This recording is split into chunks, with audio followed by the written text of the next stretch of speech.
Good morning students, welcome back to your maths class. Students, in our last video class we have started exercise 3.3. We have discussed about quadrilaterals and its types, that is trapezium, kite and parallelogram, and we have solved exercise 3.3 up to question number 6. Now today we will continue exercise 3.3 with question number 7.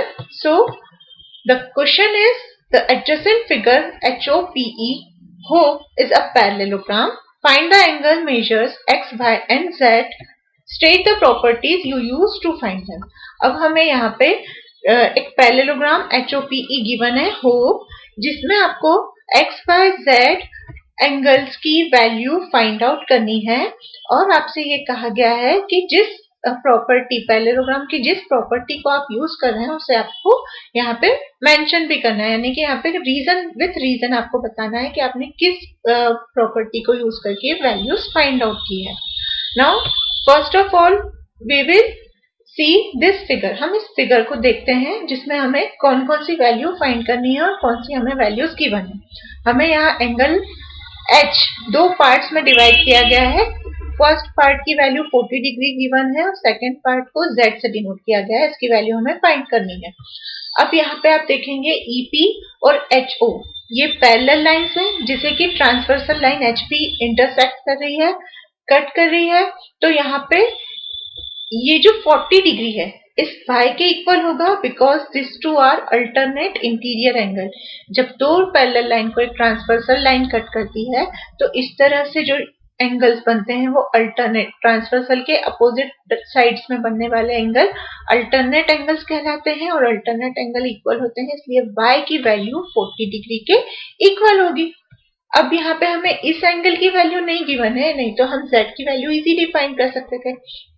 But अब हम क्या करेंगे, हमें z की value यदि निकालनी है तो हम देखेंगे ट्राइंगल HPO. ये ट्राइंगल HPO में हमें एक्सटीरियर एंगल की वैल्यू 70 डिग्री गिवन है और ट्राइंगल में प्रॉपर्टी होती है कि जो एक्सटीरियर एंगल होता है वो अपोजिट इंटीरियर एंगल के सम के इक्वल होता है, यानी कि ये जो बाहर वाला एंगल होता है ये अंदर वाले अपोजिट एंगल, एडजेसेंट वाला नहीं, अपोजिट एंगल के सम के इक्वल होता है. यानी कि z और y को यदि हम प्लस करते हैं तो वो 70 डिग्री के इक्वल होगा. y की वैल्यू तो हमें 40 डिग्री मिल ही गई है तो z प्लस 40 इक्वल टू 70 और जब 70 में से हम 40 माइनस करेंगे तो z की वैल्यू हमें मिल जाएगी 30 डिग्री. अब ये 30 है तो हम इस y के जो साइड वाला एंगल है उसकी वैल्यू भी हम बता सकते हैं कि ये भी 30 डिग्री होगी क्योंकि ये दोनों भी अल्टरनेट इंटीरियर एंगल बना रहे हैं. तो ये वैल्यू 30, ये वैल्यू 40. तो अब हम इस ट्राइंगल HEP में x की वैल्यू इजीली फाइंड आउट कर सकते हैं. सो see the solution.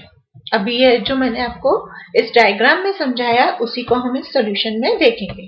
First of all angle y equal to 40 degree, मैंने आपको बताया था y 40 डिग्री के इक्वल होगा क्योंकि ये अल्टरनेट एंगल्स हैं. तो यहाँ पे हम रीजन भी मेंशन करेंगे that angle y equal to 40 degree because they are alternate angles. Now z plus 40 equal to 70 degree. अभी मैंने आपको बताया था यहाँ पे ट्राइंगल HPO में ये 70 डिग्री एक्सटीरियर एंगल है जो अपोजिट इंटीरियर एंगल के सम के इक्वल होता है, इसलिए angle z plus 40 degree equal to 70 degree with reason exterior angle property. यहाँ पे हमने कौन सी प्रॉपर्टी यूज की उसका नाम लिखा हमने. After that we will find the value of z by shifting this plus 40 to RHS. हम जब इस प्लस 40 को RHS में शिफ्ट करेंगे तो ये माइनस में होगा and 70 minus 40 degree equal to 30 degree. Therefore, value of angle Z equal to 30 degree. Now again angle Z equal to angle EPH, मतलब कि ये वाला एंगल, ये दोनों आपस में इक्वल होंगे. क्यों इक्वल होंगे? Because this two are alternate angles.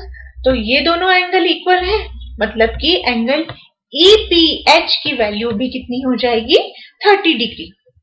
Now come to the triangle EPH. ये जो ट्राइंगल बन रहा है EPH, अब हम उसे कंसिडर करेंगे. तो ट्राइंगल EPH में angle x plus 40 degree plus angle Z। Z क्यों लिखा? क्योंकि अभी मैंने आपको बताया ये Z के इक्वल है, इसलिए Z इक्वल टू 180 डिग्री। ठीक है, अब यहाँ पे तीनों एंगल का सम जो है 180 डिग्री, ये हम एंगल सम प्रॉपर्टी लिख रहे हैं। यहाँ पे एडजेसेंट एंगल नहीं, ये बाय मिस्टेक एडजेसेंट एंगल्स लिखा है, यहाँ पे आना चाहिए angle sum property. Now angle X as it is 40 degree plus value of Z is 30 degree. So 30 degree equal to 180. Angle X plus 40 और 30 का सम हो गया 70 degree equal to 180 degree. Angle X equal to 180, इस plus 70 को जब हमने right hand side shift किया तो ये माइनस में हो गया। 180 minus 70 is equal to 110 degree. Hence the value of X equal to 110 degree.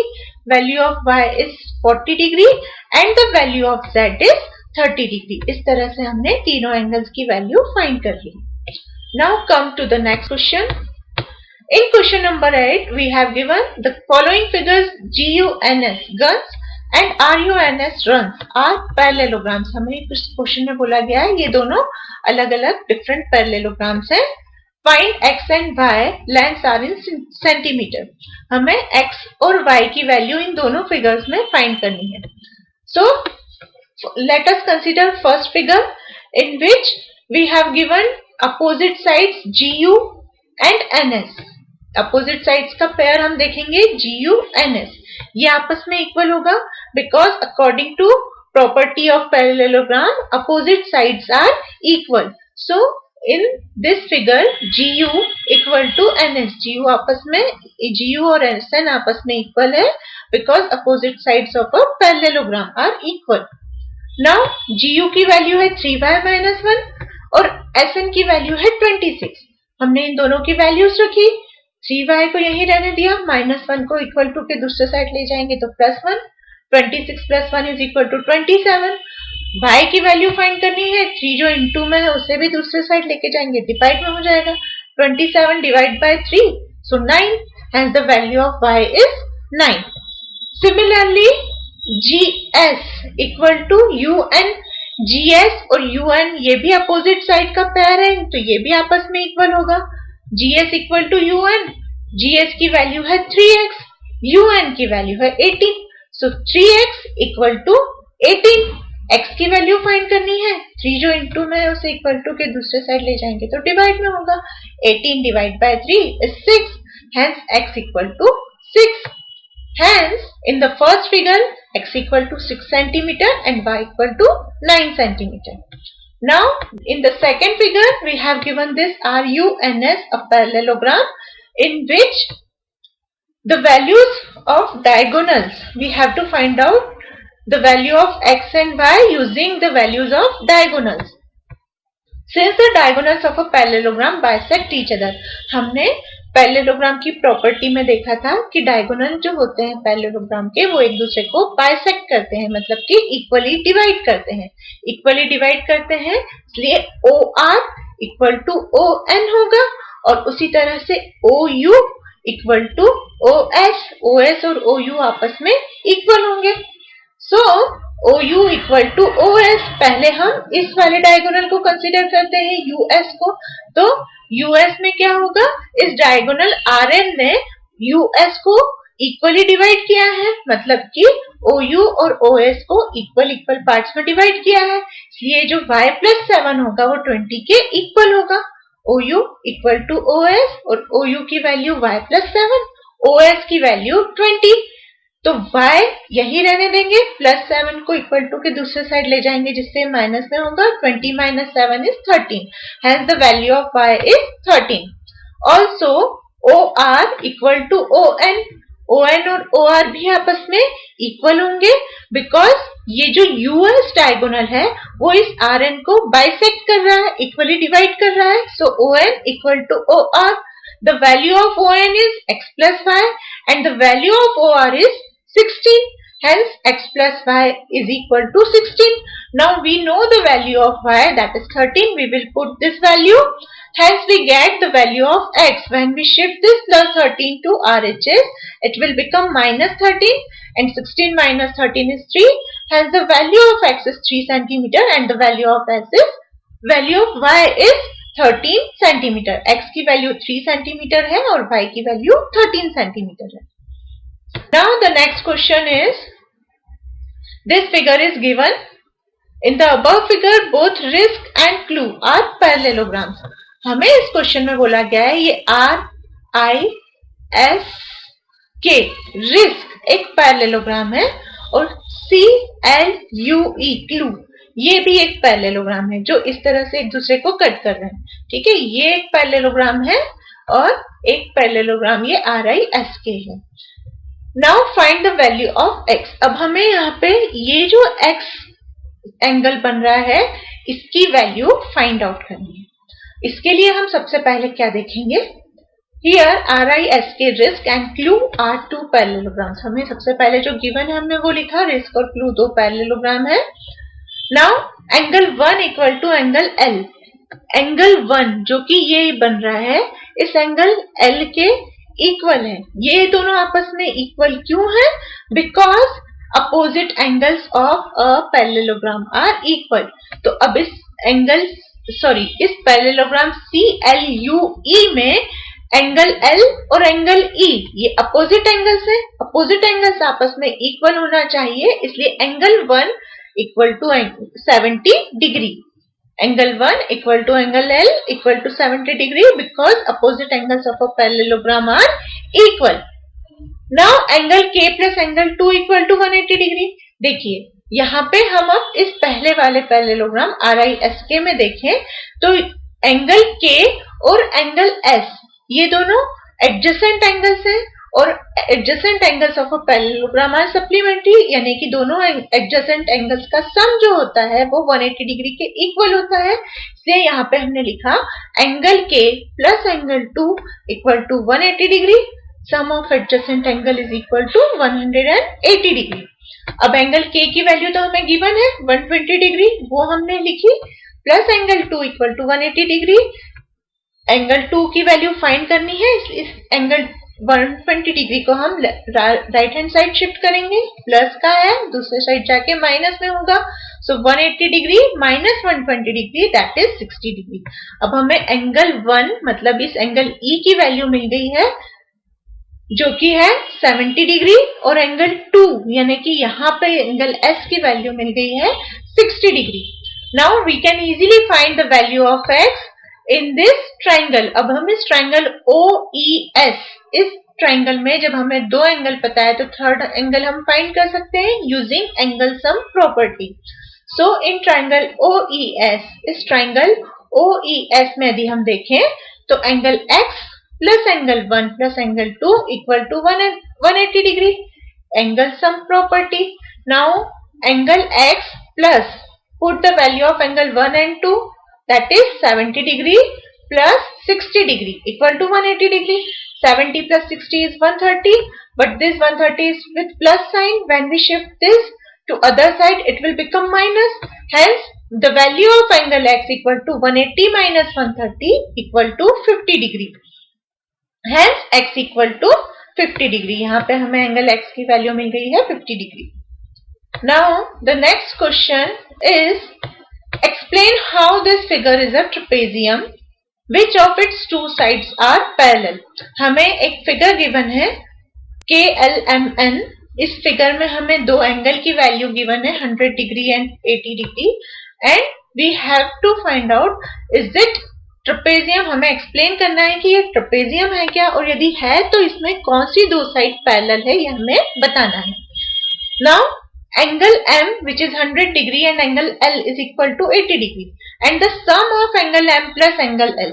यदि हम इन एंगल M और एंगल L का सम फाइंड करते हैं तो 100 plus 80 degree that is 180 degree होता है, यानी कि दो एडजेसेंट एंगल का सम हमें 180 डिग्री मिल रहा है। Angle M and angle L are adjacent angles and sum of adjacent interior angles is equal to 180 degree. Hence KL is parallel to MN और यदि इन दोनों एडजेसेंट एंगल का सम 180 डिग्री हमने शो कर दिया है तो इसलिए KL और MN आपस में पैरेलल साइड है और ये पैरेलल साइड है। अपोजिट साइड का वन पेयर हमने पैरेलल शो कर दिया है और other two opposite sides are non parallel.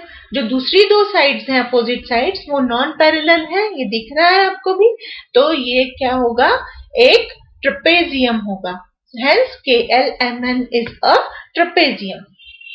Now in question number 11, find measurement of angle C in figure if AB is parallel to DC. आपको ये figure given है जिसमें AB और CD आपस में पैरेलल है, ये बताया गया है।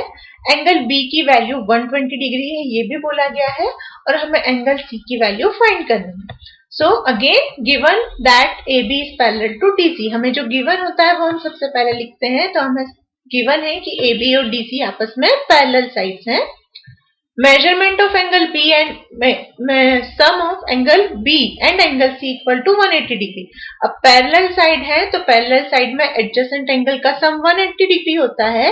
Hence measurement of angle B and angle C equal to 180 degree, ये भी होना चाहिए because sum of adjacent angles of a parallelogram equal to 180 degree, हम ये जानते हैं।